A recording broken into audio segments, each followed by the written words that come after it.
All right, let's dive right in.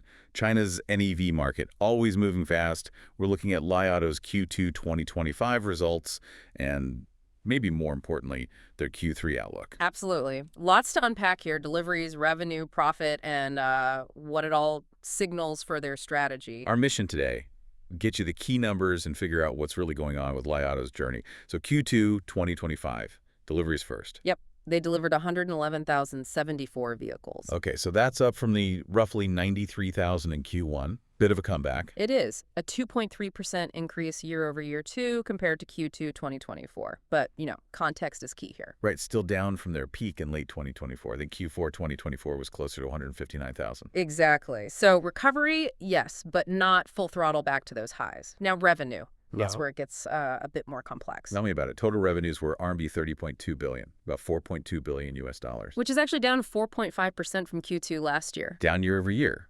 But wait, deliveries were up slightly year over year. How does that work?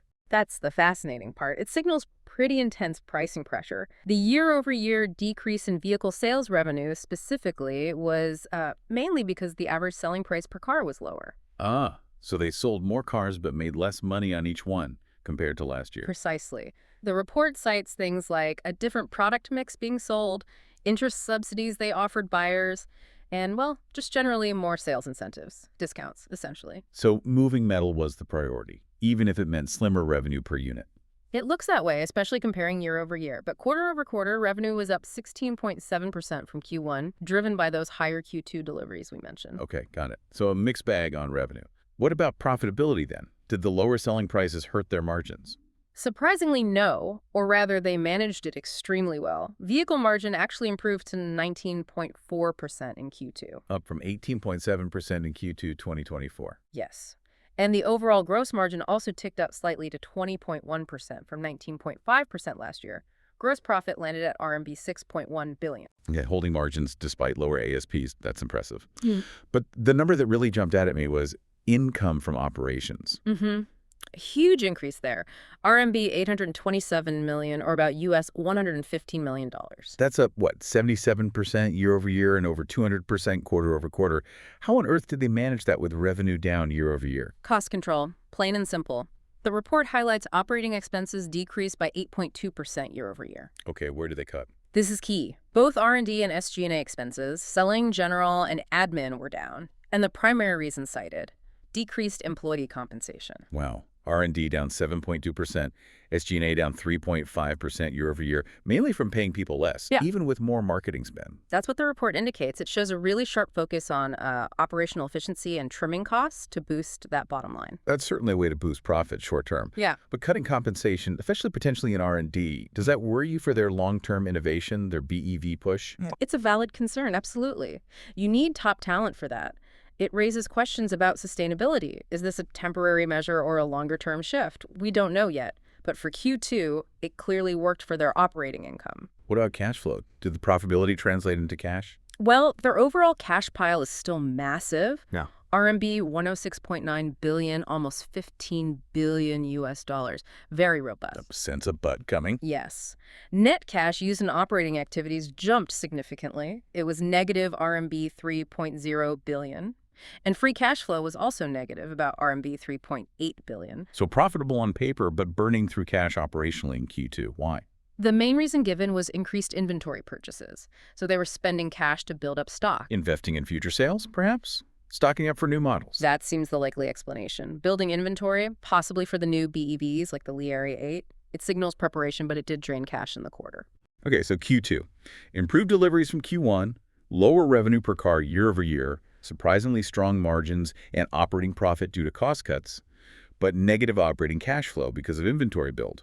Got it. A pretty complex picture, and that sets the stage for their Q3 outlook, which, well, it definitely caught people off guard. Yeah, let's get to that. What are they projecting for Q3 deliveries? Between 90,000 and 95,000 vehicles. 90 to 95,000. Wait, Q3 last year was huge for them, wasn't it? Massive. They delivered over 152,000 vehicles in Q3 2024. So this forecast represents a year-over-year decrease of somewhere between 38% and 41%. Wow, that is a huge drop-off expected, given they did about 31,000 in July. That implies August and September combined will be quite low compared to last year. Extremely low compared to last year's Q3 pace. It's a very, very cautious guidance number. And I assume the revenue forecast follows suit. It does. Expected total revenues between RMB 24.8 billion and RMB 26.2 billion, Which translates to a projected year-over-year decrease of 39% to 42%. Again, a significant pullback expected from last year's levels. no wonder the market reacted negatively. Yeah. I saw the U.S.-listed shares dropped quite a bit. They did, fell to a 4-month low, down about 4.6%, 4.7% on the day. It wasn't just the guidance either. The Q2 results themselves also missed expectations. Yeah, even though profitability was strong internally, they missed analyst consensus. Earnings per share, EPS, came in at 1.37, but the estimate was 1.81. Ouch. That's a decent miss. And revenue also fell short of the forecast, 33 billion, coming in at 30.2 billion. So you had Q2 misses coupled with this really weak Q3 guidance. Investors clearly got spooked. Okay, so the numbers tell one story. Strong cost control boosting Q2 profits, but a very concerning Q3 outlook hammering the stock. But what's the strategy behind this? What did leadership say? Right. Context is crucial. CEO Xiang Li emphasized their strengths. He pointed out Li Auto is still China's best-selling domestic brand in the premium NEV space, the RMB 200,000 plus market. Okay, holding on to that premium position. And highlighted the Li Mega, their big MPV, becoming the top seller in its very high-end segment, over RMB 500,000 since May.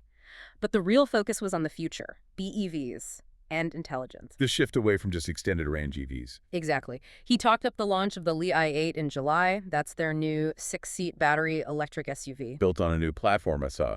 High voltage. Yep, new high-voltage BEV platform, dual motor, all-wheel drive, big battery, 97.8 kilowatts, giving it a 720 kilometer CLTC range. 720 kilometers. CLTC is usually optimistic, but still, that's a solid number. And fast charging. Claims 500 kilometers range in just 10 minutes of charging, which, relies on having the infrastructure, but it's a strong spec. Plus, standard LiDAR and their advanced driver assist systems. Powered by their own AI models. VLA driver and MindGPT. That's right. It's positioned as a tech-forward family BEV. Deliveries started August 20th, priced around RMB 340,000. So they're pushing hard into pure electric. Even if Q3 looks slow overall, is the i8 the only new BEV? No, he also announced another one. The Li i6 is coming in September, expanding that BEV lineup further into the premium market. It fits with their recent brand upgrade, focusing on the car as a mobile home or premium private space. Interesting positioning. So the cautious Q3 guidance might be linked to this transition phase, focusing resources on launching these critical new BEVs. That seems very plausible. You have this clear contrast. The tough near-term sales forecast versus these significant long-term strategic bets on BEVs and AI. They're also still expanding their physical footprint, retail stores, charging stations. Over 530 stores and 3,000 superchargers now. As of July, yes. So they're definitely playing the long game, investing heavily even while forecasting a short-term dip. And the CFO echoed this. Focus on efficiency, but investing for the future. CFO Tai Lai talked about the solid profitability achieved in Q2 through that cost optimization we discussed, but also expressed confidence in cementing their position and funding future breakthroughs. It's about balancing present efficiency with future growth. And they got that top ESG rating again, too. All right, the MSCI AAA rating for the third year running. It shows a focus on managing those broader environmental, social, and governance factors, which is increasingly important for investors and, well, for sustainable business. So pulling it all together for you listening, Li Auto presents this really fascinating mix right now. Q2 showed impressive operational control, boosting profits even with revenue headwinds. But Q3 looks surprisingly weak, suggesting potential transition pains or market challenges. Yeah, it really sharpens the central question. Li Auto is clearly accelerating into the pure BEV market with new tech and models. That's the long-term plan.